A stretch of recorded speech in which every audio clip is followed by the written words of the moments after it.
SSC 2023-এ উপস্থিত হতে পেরে আমি খুবই আনন্দিত। পরীক্ষা মোটামুটি ভালো হয়েছে, যেগুলো গেছে এগুলো আলহামদুলিল্লাহ ভালো হয়েছে। বাকি আরও ছয়টা বিষয় আছে, এগুলোর জন্য ভালো হয় আমি সবার কাছে দোয়া চাচ্ছি। এসএসসি পরীক্ষার পর আমি দেখি না কম্পিউটার শিখবো, তারপরে ইন্টারমিডিয়েট ভর্তি হবো কলেজ লাইফে।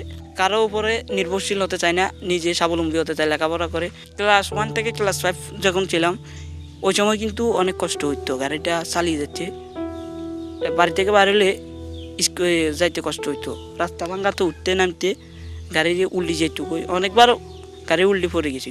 অনেকে আমাকে দেখে দূর থেকে কটূক্তি করে, অনেক অনেক কথা বলে, কিন্তু আমি ওইদিকে তাকাই নাই। তাকানোর কী কাজ, আমি আমার কাজ করে যাব, কারোর বলার কী কাজ। শিক্ষকেরা আমাকে যথেষ্ট পরিমাণে সাহায্য সহযোগিতা এবং পাঠদান দিয়েছেন। আমি সর্বপ্রথম তাদের কাছে আমি কৃতজ্ঞ।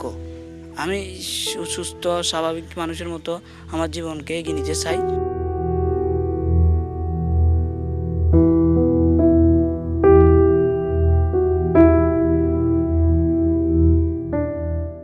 সরকারিভাবে বা যে কোনো ব্যক্তি দেয় যদি একটা আধুনিক মানের, আমি তা নিতে চাই এবং আমার কলেজে যাইতে যাওয়া আসাতে অনেক সুবিধা হবে।